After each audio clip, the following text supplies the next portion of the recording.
తాకట్టులో ఉన్న బంగారం అమ్మాలనుకునే వారి ఇన్ఫర్మేషన్ ఇస్తే దాని వాల్యుయేషన్ బట్టి మీకు కమిషన్ కూడా ఇస్తుంది గోల్డ్ హబ్. కర్మ రిపీట్స్ అనే పదం విన్నారా?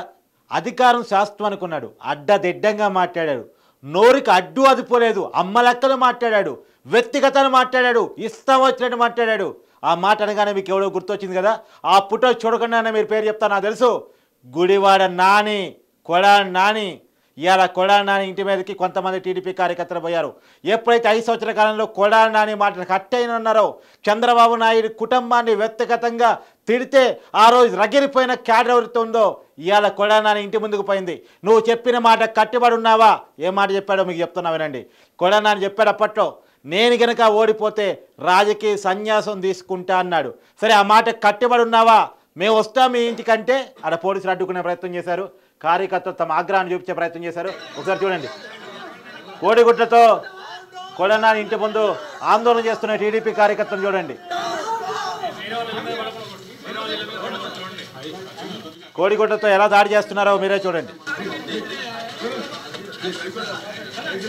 ఇలా మీకు ఈ దాడి తప్పనిపించచ్చు, ఒప్పుకుంటా. నేను ఒక ప్రజాస్వామికవాదిగా దాడులు ఖండిస్తా. నాకు తెలిసి చంద్రబాబు గారు కూడా ఇది ఖండిస్తారు, దీన్ని ఒప్పుకోరు. కానీ రగిలిపోయిన ఆవేశం 5 సంవత్సరాలుగా కట్టల్లో, అంటే అధికారం వాళ్ళ చేతిలో ఉంది, మంత్రులుగా వాళ్ళు ఉన్నారు, మొత్తం చుట్టూ పోలీసులు పెట్టుకుని పోలీసుల పహారాలు, కమాండర్ల పహారాలు వాళ్ళు తిరిగారు. కాబట్టి వాళ్ళని ఏమి చేయలేని పరిస్థితి, వాళ్ళు ఇష్టం వచ్చినట్టు తిరిగితే పడాల్సిన పరిస్థితి. కాబట్టి చంద్రబాబు నాయుడు గారు ఏడుపును కూడా చూసి బాధతో ఓర్చుకున్న పరిస్థితి. అది ఇలా ఒక్కసారిగా కట్టలు దంచుకుంది. ఒక్కసారిగా ఆంధ్ర ప్రజలు వాస్తవంగా గుడివాడ నాన్ని అక్కడ మాస్ మహారాజా అంటారు. మళ్ళీ ఈ కొడాలి నానికి లైఫ్ ఇచ్చింది, అక్కడ లైఫ్ వచ్చింది టీడీపీలో. జూనియర్ ఎన్టీఆర్ పేరు పెట్టుకొని టీడీపీలో జాయిన్ అయ్యి టీడీపీలో ఎమ్మెల్యే టికెట్ తీసుకొని టీడీపీలో ఎమ్మెల్యేగా ఎదిగి టీడీపీలో నాయకుడిగా ఎదిగి ఆ నాయకత్వాన్ని, ఆ పదవిని ఉపయోగించుకొని వైసీపీలో పోయి వైసీపీలో గెలిచి తనకి లైఫ్ ఇచ్చిన చంద్రబాబుని అడ్డదిడ్డంగా తిట్టాడు. తనకి లైఫ్ ఇచ్చిన చంద్రబాబుని అడ్డదిడ్డంగా తిట్టాడు. సరే, తిరితే పర్లేదు, చాలామంది తిట్టారు. జగన్మోహన్ రెడ్డి కూడా చెప్పాడు. జగన్మోహన్ రెడ్డి ప్రతిపక్షంలో ఉన్నప్పుడు నంద్యాలలో ఉండి ఆ ఊరు తీయాలి అన్నట్టు కూడా మాట్లాడాడు. సరే, అది పోని, అంతటితో మాట్లాడాడు. చంద్రబాబు నాయుడిని మాత్రమే కాదు, ఆ కుటుంబ సభ్యులను తిట్టాడు, అమ్మ భువనేశ్వరిని తిట్టాడు, ఇస్తా వచ్చినట్టు తిట్టాడు. అందుకని ఆ కోపం ఇవాళ టీడీపీ కార్యకర్తలు కనిపిస్తుంది. ఆ దాడి తప్పనిపించవచ్చు, నేను తప్పే అంట. కానీ ఆ ఆగ్రహం వెనకాల కారణాలు మాత్రం చాలా ఉన్నాయి అనేది క్లియర్గా చెప్పుకోవచ్చు. ఇప్పుడు రాడు, ఇప్పుడు ఎవడు రాడు. అంత గోల జరుగుతుంది. కొడాలి నాని బయటకు ఎందుకు రాలేడు, సమాధానం చెప్పలేడు.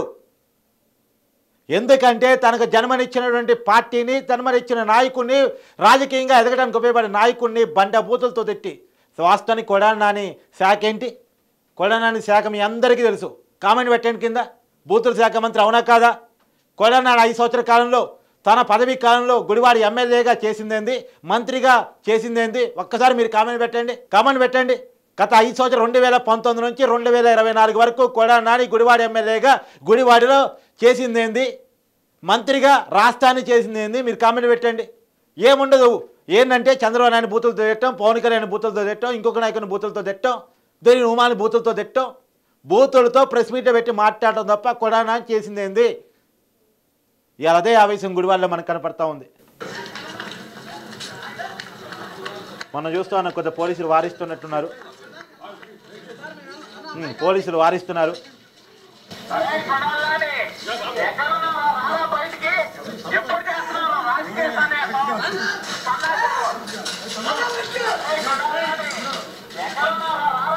సరే, కాకపోతే నేను ఒకటి చెప్తున్నాను, ఇది కరెక్ట్ కాదు.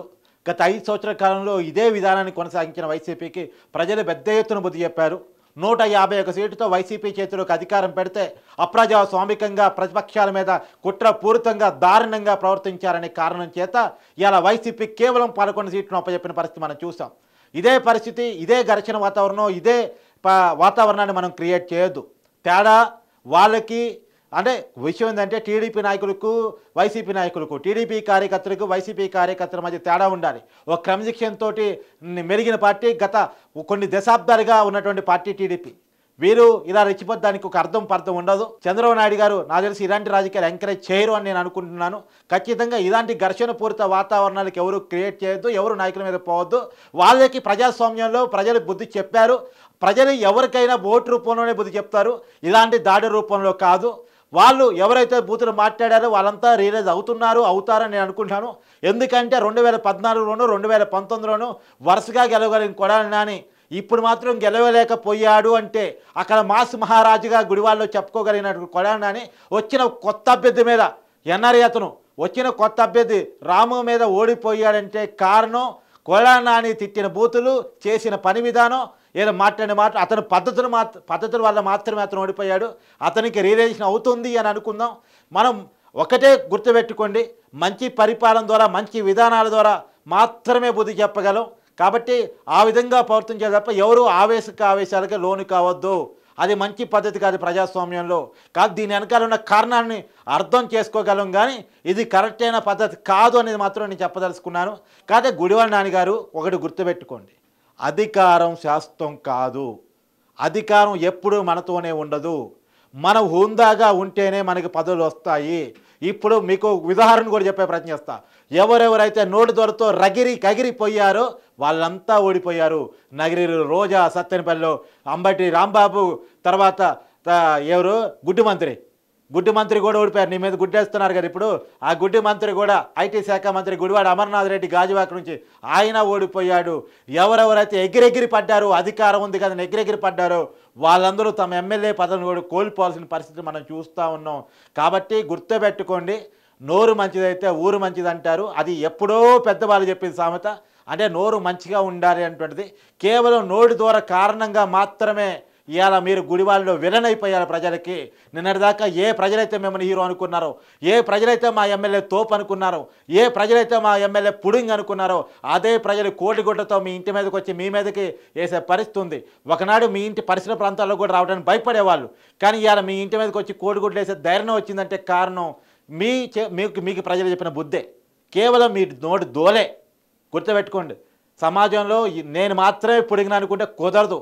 ఎవడు కోడే పుడింగి, ప్రతి సామాన్యుడు పుడింగే. తెగించడమే ఆలస్యం. గుర్తుపెట్టుకోండి.